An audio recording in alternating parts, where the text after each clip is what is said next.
කොහොමද ඔයාලට ඔන්න අදත් අලුත් වීඩියෝ එකක් කරගෙන ආවේ. ඉතින් කෑම හදන්න කැමති අය, ව්‍යාපාරිකයට කෑම හදන්න කැමති අය එන්න මගේ වීඩියෝ එක බලන්න. අද මම මේ ඕඩර් එක ලෑස්ති කරන්නේ පුංචි පැටවු ටිකක් වෙනුවෙන්. ඉතින් ඒක නිසා යාලා ගැනත් හිතලා සැරෙහිම බලලා තමයි අද මේ ඕඩර් එක හදන්න වෙන්නේ. ඉතින් මම කලින් වීඩියෝස් වල අරගෙන ආවිල්ලා තියෙනවා කට්ලට් කොහොමද හදාගන්නේ, ඒ වගේ රෙසිපීස්. ඉතින් අද මගේ වීඩියෝ එකත් එක්ක අලුතෙන් එකතු වුණු කෙනෙක් නම් මම එයාලට කියන්නම් මොනවාද ඕන දේවල් කියලා. ඉතින් මම අද කට්ලට් 50ක් හදන්නේ. ඉතින් ආයෙම ඔයාලා හදද්දි මේ රෙසිපි එකට මේ ප්‍රමාණයක් ගන්න. ඉතින් මම මෙතනදී අදාළ කිලෝ එකක් අරන් තියෙනවා. ලුණු 250ක් අරන් තියෙනවා. මම වෙනදා සැමන් ගන්නවා නම් සැමන් ලොකු එකක් අරන් තියෙනවා. පාන් පිටි ග්‍රෑම් 200ක් අරන් තියෙනවා. දෙසරයක් කෝට් කරනවා නම් ඒ වගේම තමයි බදින්න පොල් තෙල් භාගයක් ඕන වෙනවා. ඉතින් දෙපාරක් කෝට් කරනවා නම් පාන් කුඩු ග්‍රෑම් 400ක් ඕන 50කට. ඉතින් ඊට අමතරව ගම් මිරිස් කුඩු කෑලි ලුණු කහ ඔය දේවලුත් එකතු වෙන්න ඕනේ. ඉතින් ඔන්න ඔය විදිහට තමයි මම හදාගන්නේ කට්ලට් ටික. ඉතින් ඔයාලට කට්ලට් හදා ගන්න ඕන නම් ඒකේ රෙසිපි එක මම කලින් වීඩියෝ එකක් කරලා තියෙනවා. ඔයාලට ඒක බලලා හරියට කොහොමද කට්ලට් එකක් පුපුරන්නේ නැතිව ඒක ලස්සන පාටට කොහොමද රසට හදාගන්නේ කියලා ඒ වීඩියෝස් බලුවොත් තේරෙයි. ඉතින් අද මම මෙතනදී ඒක හදන විදිය ඒ දේවල් කියන්න යන්නේ නැහැ. ඉතින් ඊළඟට මම අද නම් අරන් තියෙන්නේ මාළු, හොඳ කෙලවල්ල මාළු, කහලුණු ගම්මිරිස් දාලා තමයි අරගෙන තියෙන්නේ. ඉතින් හොඳට ඒකේ කටු අයින් කරලා තමයි මම අද කට්ලට් ටික හදාගන්නේ. ඉතින් මාළු එකතු කරද්දී අන්න ඒ ගැන හොඳට බලන්න ඕනේ. මොකද කටු තියෙන්න පුළුවන්. ඒක නිසා ඒව හොඳට අයින් කරගන්න ඕනේ. ඉතින් ග්ලව්ස් එකක් පාවිච්චි කරන්න ඒ දේවල් කරද්දී ඊළඟට දැන් මම ඒක හදන ගමන් ඔයාලට කියන්නම් කොහොමද මම මේ බිස්නස් එකේ ඉතිරි වැඩ ටික කරගත්තේ කියලා. ඉතින් මම දන්නවා ගොඩක් අය ඒ වගේ දේවල් බලන්න ආසයි. ඒක නිසා තමයි මම මේ වගේ වීඩියෝස් අරගෙන එන්නේ. මම කලින් වීඩියෝස් වල ඔයගොල්ලන්ට අරගෙන ආවේ කොහොමද මේ බිස්නස් එක පටන් ගන්නෙ, කොහොමද ඕඩර්ස් ගන්නෙ, සහ ලාභයක් ගන්නෙ, ඒවට යන වියදම්. ඔය දේවල් තමයි මම කලින් වීඩියෝ එකේ කතා කරේ. ඔයාලා මේ සම්බන්ධ ව්‍යාපාරිකට කැමති කෙනෙක් නම් ඔයාලට පුළුවන් මේ වීඩියෝස් උත් බලන්න. එතකොට ඔයාලට අයිඩියා එකක් ගන්න පුළුවන්.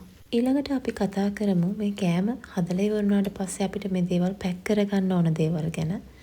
මම සාමාන්‍යයෙන් බත් වර්ගයේ දේවල් පැක් කරගන්නේ ෆොයිල් බොක්ස් වල. ඔයගොල්ලෝ දැකලා ඇති. ඉතින් මට ලාභය ගැන බලලා කඩදාසි බොක්සේ දේවල් වලට ගන්න පුළුවන්. හැබැයි ෆොයිල් එක පාවිච්චි කරන එකෙන් අපිට පුළුවන් කෑම එකක උණුසුම් බව ඒ විදිහට ටිකක් තියාගන්න වැඩිපුර වෙලාවක්. ඒක නිසා ෆොයිල් එක පාවිච්චි කරන්නේ ඒකයි. ඊළඟට මගෙන් අහලා තිබුණ මට ඒ අතරතුර මතක් වුණේ මේ කට්ලට් කොහොමද එකම විදියට හදාගන්නේ කියලා. ඉතින් මම දැන් අවුරුදු 2ක් විතර තිස්සේ මේ වගේ කෑම හදන නිසා කට්ලට් හදන නිසා අර එක්ස්පීරියන්ස් එක කියන දේෙන් අතේ හොරුවෙන් මට පුළුවන් මේ දේවල් එකම ගානට හදාගන්න. ඉතින් ඔයාට එහෙම බැරි නම් ඔයාලගේ ස්කේල් එකක් තියෙනවා නම් ඔයාට පුළුවන් ඒකේ ග්‍රෑම් ප්‍රමාණය මැන ඒ ටික හදාගන්න. එතකොට එකම ගානට ඔයාලට කට්ලට්ස් හදාගන්න පුළුවන්. අනිත් දේ තමයි කට්ලට් හදද්දී මම ඔයාලට කියලා තියලා තියෙනවා අතේ ගාව ගන්න නැතුව කොහොමද මේව කෝට් කරගන්නේ කියලා. ඉතින් මේක වැඩි ප්‍රමාණයක් මේ මිශ්‍රණයට දාලා ඔයාලට පුළුවන් ඒක හොඳට බේරලා පාන් කුඩු එකේ දවටන්න. නැත්නම් අර මිශ්‍රණයක එකතු වුණාට පස්සේ මේක ආයෙතන කැටි ගැහෙන නිසා ආයෙම කට්ලට් එකට එකතු වෙනවා. ඉතින් ඒක නිසා ඒක හොඳට බේරලා අරගෙන තමයි කෝට් කරන්න ඕනේ. අනිත් දේ තමයි ඔයාලා පාන් කුඩු ගත්තී පාන් කුඩු හොඳ වර්ගයක් පාවිච්චි කරන්න. මම මෙතනදී අරන් තියෙන්නේ මෙන්ඩිස් කියන බ්‍රෑන්ඩ් එකේ පාන් කුඩු එක. ඉතින් මම ඔයාලට කලින් වීඩියෝස් වලදී පෙන්නලා තියෙනවා ඒකේ බ්‍රෑන්ඩ් මේ කොහොමද තියෙන්නේ කියලා. ඉතින් ඒක නිසා මේක හරි ලස්සනට හදා ගන්න පුළුවන්. අර සාමාන්‍ය පාන් කුඩු වගේ නෙමෙයි. මේක හරි ලස්සනට කට්ලට් එකක් වුණත් රෝල්ස් එකක් වුණත් හැදුවම එනවා. ඒක නිසා ඒක තමයි මම පාවිච්චි කරන්නේ. අනිත් දේ තමයි ප්ලාස්ටික් භාජනයකට දාලා මේ ටික ඕට් කරගන්න. එතකොට ඔයාට අත් පාවිච්චි කරන්න අවශ්‍ය නැහැ. අතේ ගා ගන්න අවශ්‍ය නැහැ. හරි ලස්සනට ඒ ටික වැඩේ ඉවර කරගන්න පුළුවන්. ඉතින් ඕඩර් එකක් කරද්දි නෙමෙයි අපි ගෙදර උයත් වුණත් හරියට මේ දේවල් පිළිවෙලට කරගන්න ඕනේ. මොකද නැත්තම් මේ දේවල් අස් කරන්න වෙන්නේ අපිටම තමයි. ඉතින් මම ඕඩර් එකක් හදද්දි මම ඔයාලට කියලා දෙනවා. මම එතනට මොනවා හරි හොඳ පිරිසිදු රෙදි කෑල්ලක් දා ගන්නවා. ඊට පස්සේ මම මේ කෝලින් කියන බ්‍රෑන්ඩ් එකෙන් තමයි පිරිසිදු කරගන්නේ. ඊළඟට අපි කලින් කතා කර හිටපු මාතෘකාවට ආයෙම එමු. ඉතින් මේව පාවිච්චි කරද්දී මේ බොක්ස් කියන දැන් මම මෙතනදී 50ක් පාවිච්චි කරනවා නම් ඒකට අවශ්‍ය ප්‍රමාණයට මම බොක්ස් එක ගන්න. ඉතින් මේ දේවල් සමහර කේක් බඩු කඩවල වල තියෙනවා. ඉතින් පිටකොට වෙන මේවා හරි ලාභයි. ඉතින් ඔයාලට මම අර කලින් කිව්වා වගේ එහෙ යනවා නම් ඔයාලට මේව වැඩිපුර ප්‍රමාණයක් ගෙනත් තියා ගන්න පුළුවන්. ඊට පස්සේ මම ඒක හොඳට පිරිසිදු කරනවා. මේ මොකද මේ වගේ දූවිලි තියෙන්න පුළුවන්. මොකද අපි කෑමක් දෙන්නේ. ඒ නිසා ඒ ටික හොඳට පිරිසිදු කරගෙන තමයි කෑම උනත් මේවට දාන්න ඕනේ. ඒත් එක්කම නිකම් මේ බොක්ස් එකේ මම කෑම දාන්නේ නැහැ. ඒකට ඔයිල් පේපර් එකක් හරි එහෙම නැත්නම් ෆොයිල් එකක් යටට දාලා හරි තමයි කෑම දාන්නේ. එතකොට අර හොඳට ඒක තියෙනවා. දැන් අර පැකට් කරපු එකක් නෙමෙයි මම මේ කියන්නේ. සාමාන්‍යයෙන් කට්ලට් වගේ නිකම්ම දානවා නම් සෑන්ඩ්විච් නිකම්ම දානවා නම් එහෙම තමයි දෙන්නේ. අද මම එහෙම කරන්නේ නැහැ. මොකද මම පැකට් එකක දාලා තමයි මේ කෑම දෙන්නේ. ඊළඟට බිස්නස් එකේදී අනිවාර්යයෙන්ම ඔයාලා මෙන්න මේ වගේ ස්ටිකර් ලේබල් ටිකක් හදා ගන්න ඕනේ. ඉතින් ඒකෙන් තමයි ඒ ඇසුරුම් වලට ඒවට ලස්සනක් එන්නේ. ඉතින් මේකට පොඩි මුදලක් යනවා. මේ දේවල් මුලින්ම පටන් ගන්න කෙනෙක්ට එහෙම මුලින්ම කරගන්න ඕනේ නැහැ. මේ දේවල් ටික ටික බිස්නස් එකේ ලැබෙන ලාභයෙන් එහෙම ඔයාලට කරගන්න පුළුවන්. පොඩි ඕඩර් එකක් වගේ නෙමෙයි ටිකක් ලොකු ඕඩර් එකක් හදන දවසට ඔළුව නිකන් පිස්සු වගේ. මොකද මේක හරි වෙලාවට දෙන්න ඕන. ටයිම් එක කියන දේ හරියට තියෙන්න ඕනේ. අපෙන් කස්ටමර් තුනට මේක ටී ටයිම් එකට එල්ලුවා නම් අපි මේක 5ට ගිහින් දීලා හරියන්නේ නැහනේ. ඒක නිසා වෙලාවට මේ දේවල් කරන්න අපි හොඳට මතක තියාගන්න ඕනේ. ට්‍රාන්ස්පෝර්ට් එකට කලින් කියන්න ඕනේ. ඔයා ටයිම් එක ඇතුව මේ කෑම හදා ගන්න ඕනේ. ඉතින් මේ දේවලුත් මේකේ තියෙනවා. සමහර වෙලාවට අපි ත්‍රිවිල් එකේ කියොත් ත්‍රිවිල් එක කැඩෙන්න පුළුවන්. ඔය වගේ ප්‍රශ්න තියෙනවා. ඉතින් ඒක නිසා මේ හැම දෙයක්ම බැලන්ස් කරගෙන තමයි මේ කෑම ව්‍යාපාරය කියන එක කරන්න ඕනේ. ඉතින් මේ කෑම ව්‍යාපාරය කියන එක ගොඩාක් දෙනෙක් දැන් FB page එක හරහා pages හදාගෙන කරනවා. සමහරට එකම ගමේ දෙන්න තුන් දෙනා ඉන්න පුළුවන්.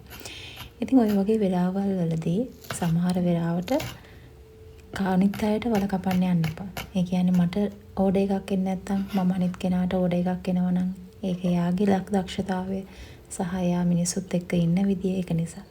එහෙම කරන්න යන්න එපා. මට නම් මගේ ඕඩර්ස් තියෙන දවසට වැඩිපුර තිබුණොත් මට කරගන්න බැරි නම් මම කියන මට එදාට කරගන්න බෑ. මෙහෙම තව කෙනෙක් ඉන්නවා එමෙ ඉන්ට්‍රොඩියුස් කරලා දෙනවා. ඉතින් එහෙමයි මේ ගමන යන්න ඕනේ. එතකොට තමයි අපිට yaadෙන්නේ. අපි අර කියන්නේ අපිට හරියන්නේ යන්නේ එහෙමයි කියලා. නැත්නම් අරයාගේකට වඩා මගේ කෑම හොඳයි. එහෙම දේවල් තියෙනවා ගොඩක් ගම්වල. අපි කෑම ගමේ කඩේකට දැම්මත් සමහර වෙලාවට බලන්නකෝ අපේ කෑම කඩවල වලට ගන්න නැහැ. සමහර වෙලාවට ඒක ගොඩක් අඩුපාඩු කියනවා. සමහරට වෙන තැන්වලදී අපේ කෑම ගන්නවා. ඉතින් ඒ වගේ අපිට හැමෝම උදව් කරන්නේත් නෑ මේ ගමන යන්න.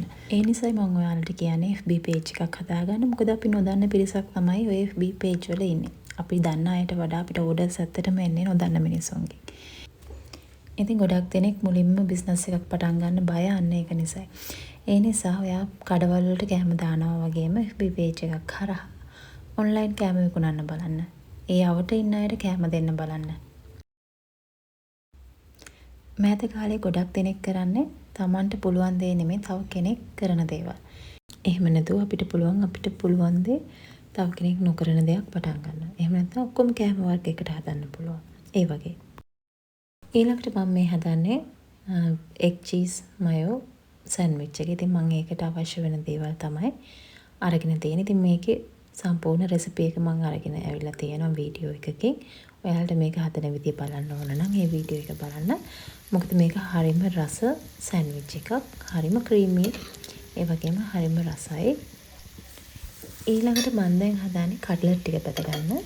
ඉතින් දැන් වෙලාව 1ට විතර ඇති. ඉතින් මේ ටික 3ට තමයි ඉල්ලුවේ. ඉතින් කට්ලට් ටික බෙදලා ඒ ටික ටිකක් නිමෙන්න තියන්න ඕනේ පැක් කරන්න. ඉතින් මම මෙතනදී කට්ලට් වෙනදනම් වැහෙන ප්‍රමාණයටම තෙල් පාවිච්චි කරනවා. හැබැයි දැන් එහෙම පාවිච්චි කරන්නේ නැහැ. එහෙම අවශ්‍යත් නැහැ. එකම දේ තමයි මේ තෙල් එකට ගොඩාක් කට්ලට් එකතු කරගන්න එපා. එතකොට කට්ලට් බැදෙනව නෙමෙයි තැම්බෙන එක වෙන්නේ. ඒක නිසා පුපුරන්න බලනවා. අනිත් එක ක්‍රම්ප් එක අර පින්චායේ දේවල් දානවා නම් ඒක පොඩ්ඩක් කඩුවට දාගන්න. ඒ කියන්නේ ක්‍රම්ප් එක නම් ලොකුවට දාගෙන ඒක අයින් කරගන්න පුළුවන්. කරපිංච නම් පොඩිවටම කපලා දාගන්න. එතකොට කට්ලට් පුපුරන්නේ නැහැ. අනිත් එක දෙසරයක් අනිවාර්යෙන් කෝට් කරන්න. ඉතින් එතකොට මේ වගේ ලස්සනට කට්ලට් ටික හදා ගන්න පුළුවන්. ගොඩක් අයට තියෙන ප්‍රශ්නයක් තමයි කට්ලට් එක හරියට හදාගන්න බැරි එක. ඒක ලස්සනට රවුමට ආවට බදිද්දි ඒක පුපුරන්න බලනවා. ඉතින් මම අර කලින් කිව්වා වගේ වැඩිපුර ප්‍රමාණයක් පාවිච්චි කරන්න එපා. මේ වගේ එක පැත්තක් බෙදෙනකොට අනිත් පැත්ත බෙද ගන්න. නැත්නම් එක පැත්තක් විතරක් වැඩියෙන් බෙදෙනවා. ඒතකොට පාට වෙනස් වෙනවා. ඉතින් එහෙම හරව ටික බෙද ගන්න. ඉතින් මං හදන කෑමවල මං හරි රසට හදන එකක් තමයි කට්ලට් කියන්නේ. කට්ලට් සෑන්ඩ්විච් ඔය ඕන දෙයක් රසට හදන්න පුළුවන්. ඉතින් මේ කට්ලට් එකට මම වැඩිපුර අල නෙමෙයි දාන්නේ. මාළු තමයි වැඩිපුර තියෙන්නේ. ඉතින් ඒකෙන් තමයි ගොඩාක් රස. ඉතින් ගොඩාක් කට්ලට් වල එහෙම රස නැහැනේ. අල විතරයි තියෙන්නේ. ඒක නිසා අල වලට වඩා මාළු ටිකක් වැඩිපුර දැම්මම ඒක හරි රසයි. ඉතින් මම මේ ෆිෂ් කට්ලට් එකක් තමයි අද හැදුවේ. ඒක නිසා ඉතින් මාළු ටිකක් වැඩිපුර තියෙනවා. ගොඩාක් දෙනෙක්ට තියෙන ප්‍රශ්නයක් තමයි බිස්කට් කුඩු තවටලා ටික වෙලාවක් යනකොට ඒකේ ක්‍රිස්පි ගතිය නැති වෙනවනේ. ඒත් මේ කට්ලට් වලදී හැම වෙන්නේ නැහැ. ඒක හරි ලස්සනට ඒ විදිහට තියෙන හැම මැල වෙන්නේ නැහැ. ඒ අපි ගන්න බිස්කට් කුඩු හොඳ නිසා. ඉතින් මම අර කලින් කිව්වා වගේ මම ගන්න මෙන්ඩිස් කියන බ්‍රෑන්ඩ් එකේ බිස්කට් කුඩු. ඉතින් ඒක හරි හොඳට තියෙනවා. ඒ කියන්නේ මම මේක සාමාන්‍ය දවස්වල කඩවල වලට උදේ 6ට දැම්මොත් හවස 6 වෙනකම් අර මැල වෙන්නේ නැතුව ලස්සනට තියෙනවා. මම මේක දෙසරයක් කෝට් කරලා තියෙන්නේ. අනිත් දේ තමයි මේක බැදලා ඉවර වුණාට පස්සේ එහෙම පොඩ්ඩක්වත්ම තෙල් නැහැ. ඒක අර එයා ෆ්‍රයි එකේ බැදලා වගේ පොඩ්ඩක්වත් තෙල් නැහැ. ඉතින් අනිත් පාන් කුඩු ගත්තට පස්සේ ගොඩාක් තෙල් උරනවා. තෙල් මේකට එකතු වෙනවා. ඉතින් ඔයාලට පුළුවන් දැන් සාමාන්‍යයෙන් ඕගොල්ලෝ බිස්නස් එකක් කරනවා නම් ඔයා පාවිච්චි කරන්න එහෙම ඔයාට එහෙම ප්‍රශ්නයක් තියෙනවා නම් මේ පාන් කුඩු එක අරන් බලන්න. ඒක හොඳයි. හැබැයි ටිකක් ගණන් ඒ වුණාට හොඳයි. ඉතින් අර ලස්සනට පිළිවෙලට පිරිසිදුවට ඒක දෙන්න පුළුවන්. අර කෙනෙක්ට ආස හිතෙනවා ඒක දැක්කම කන්න ආස හිතෙන විදියට ඒක තියෙනවා. ඒක නිසා ඔයාලා එහෙම ගන්නවා නම් ඒක අරන් බලන්න. ගොඩක් තියෙන මේක සතොසවල් වල.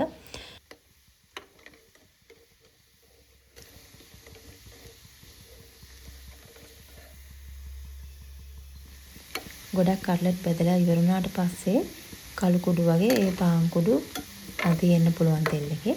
ඒ වෙලාවට මේක රිප් ඔෆ් කරලා ඒ ටික පෙරා ගන්න. නැත්තම් ආයෙම අපි අලුතින් කට්ලට් එක දාද්දී ඒ කළු කුඩු ටික ඒ කට්ලට් වලට අල්ලනවා. ඒක නිසා මේ වගේ ගොඩාක් නැත්තම් ප්‍රශ්නයක් නැහැ.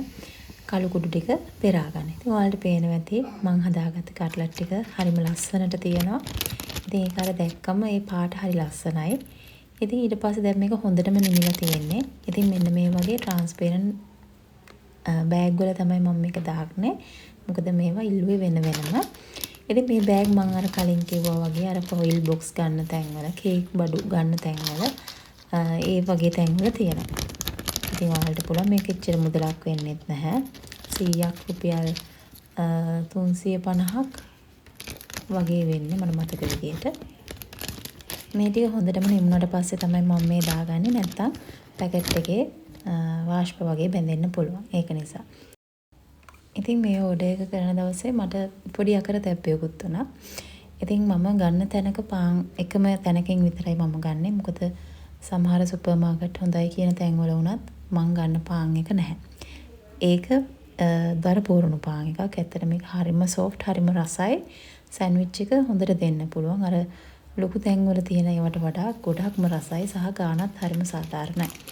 ඉතින් මම මේ ගන්න තැන එදා තිබුණ නැහැ. පොයේ දවසක් හරි එහෙම නිසා එදා තිබුණ නැහැ මේ පාන් එක.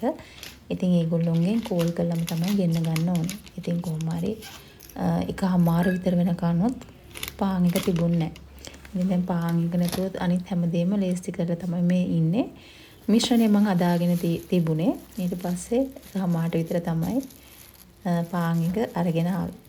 ඊට පස්සේ තමයි කොහොම හරි වැඩි වෙලාවක් ගියේ නෑ මේ ටික හදාගන්න. ඊළඟට ඒකේ මේ වගේ මිශ්‍රණය මං ගාගෙන ඒක මං කපා ගත්තා. අනිත් එක මේකේ වාටි කපන්න ඕනේ නැහැ. ඒක හරි රසයි. සමහර පාන් වල අර වාටි කපන්න ඕනනේ. මේක එහෙම නැහැ. ඒකත් එක කන්න පුළුවන්. ඒක නිසා ඉතින් ඔන්න ඔය විදිහට තමයි මම එක් සෑන්ඩ්විච් එක හදාගන්නේ. ඒක හරිම රසයි සෑන්ඩ්විච් එක. ඉතින් ඕඩර් එකට නොවුනත්, ගෙදර කන්න වුණත් පොඩි අයට දෙන්න. පෙර පාසල් යන දරුවන්ට වුණත් මේක උදේකට හදලා දෙන්න. ඔයාලට මිශ්‍රණය වුණත් ෆ්‍රිජ් එකේ දාලා තියන්න පුළුවන්. ඉතින් ඔයාලා මේ වීඩියෝ එක බලන්න, සෑන්ඩ්විච් හදපු වීඩියෝ එක බලන්න. ඒකේ මම ෆුල් රෙසිපි එක දීලා තියෙනවා ප්‍රමාණයන් එක්කම. ඉතින් ওই විදිහට පාන් ටිකත් මම ලේස්ති කරන් ඒක මම හදාගත්තා. කොහොම හරි වෙලාවට මට දී ගන්නත් පුළුවන් වුණා. අර මං කිව්වා වගේ කලින් කිව්වා වගේ ওই වගේ දේවලුත් ඉතින් මේ ඕඩර්ස් හදනකොට වෙනවා. ඉතින් අර අපි හැම වෙලාවෙම පෙන්නන්නේ හදන ටික විතරයිනේ. ඒ වගේ ඒ වගේ දේවලුත් වෙනවා. සමහර වෙලාවට බහින්න ඕන එළියට බහින්න ඕන මෙන්න දේදී වහින වෙලාවල් තියෙනවා. ඉතින් ওই වගේ පොඩි පොඩි දේවල් මේ බිස්නස් එක කරන් යද්දී අපිට ලැබෙන එක්ස්පීරියන්ස්. ඉතින් අපි දැනගන්න ඕනේ ඒක කොහොම හරි මේ දේවල් කලින් කරගන්න. ඊළඟට මම හිතන් ඉන්නවා ඔයාලට රෙසිපි වීඩියෝ එකක් ගේන්න. ඉතින් ඔයාලා කැමති රෙසිපි වීඩියෝ වලටද එහෙම නැත්නම් මේ වගේ වීඩියෝස් වලටද කියලා කමෙන්ට් එකක් දාන්න. ඉතින් මම ඕඩර්ස් වලට හදන රෙසිපි එකක් තමයි අරගෙන එන්නේ. ඉතින් මම හිතනවා ඔයාලා මේ වීඩියෝ එකත් බලයි කියලා. ඉතින් ඔයා කෑම හදනවා නම් ඔයාලට පුළුවන් ඒක ඔයාගේ කෑම වලට එකතු කරගන්න. ඉතින් ඔන්න ඔය විදියට මම ඔක්කොම ටික මේ වගේ ලස්සනට පැක් කරගත්තා. ඊළඟට බොක්ස් එකේ දාලා මේ ටික දෙන්න තමයි තියෙන්නේ. ඉතින් ඔයාලට මොකද මේ වීඩියෝ එක ගැන හිතුනේ කියලා මගේ අර කලින් වීඩියෝස් වලට වගේම කමෙන්ට් එකක් දාන්න. ඔයාලට දැනගන්න දේවල් තියෙනවා නම් කමෙන්ට් එකක් දාන්න. මම හැම දෙයකටම රිප්ලයි කරනවා. ඉතින් ඔයාලට මොනවා හරි කෑම හදන ඒවා සම්බන්ධව එහෙම නැත්නම් කෑම ව්‍යාපාරයක් පටන් ගන්න දේවල් සම්බන්ධව දැනගන්න ඕන නම් ඒත් කමෙන්ට් එකක් දාන්න මම රිප්ලයි කරනවා. ඉතින් මම හිතනවා අද වීඩියෝ එකත් ඔයාලට මොනවා හරි ප්‍රයෝජනයක් වෙන්නේ නැති කියලා. ඉතින් ඔයාලා මේ වගේ කෑම හදන්න කැමති කෙනෙක් නම් ගෙදර ඉඳන් කීයක් හරි හොයාගන්න කැමති කෙනෙක් නම් ඔයාටත් පුළුවන් මුලින් ඉඳන් පටන් ගන්න. ඒ හා සම්බන්ධ දේවල් මම කලින් වීඩියෝස් 3-4කම වගේ අරගෙන ඇවිත් තියෙනවා. ඊට කලින් අවුරුදු වලත් අරගෙන ඇවිත් තියෙනවා. ඉතින් ආයෙ මගේ වීඩියෝස් බලන අලුතින් එකතු වෙන කෙනෙක්ට තමයි මම මේ වීඩියෝස් වලදී මේ දේවල් කියලා දෙන්නේ. ඊළඟට ඔයගොල්ලන්ට එන ප්‍රශ්නේ තමයි මම මේ සෑන්ඩ්විච් එකක් සහ කට්ලට් එකක් දෙන්නේ කීයටද කියලා. මම මේ කට්ලට් එකක් වෙන්නේ රුපියල් 50ට, සෑන්ඩ්විච් එකක් වෙන්නේ රුපියල් 90ට. ඉතින් ඔයාලත් ගාල්ලාවට ඉන්න කෙනෙක් නම් මේ වගේ රසට කෑම හදාගන්න, පිරිසිදු පිළිවෙලට හදාගන්න කැමති කෙනෙක් නම් ඔයාට පුළුවන් මට කතා කරන්න. මෙතන පැක් 50ක් තියෙනවා. එහෙනම් ඉතින් ආයේ මේ වගේම ලස්සන ඕඩර් එකකින් හරි රෙසිපි වීඩියෝ එකකින් හරි හම්බ වෙනකම් ඔයගොල්ලෝ හැමෝම පරිස්සමෙන් සතුටින් ඉන්න.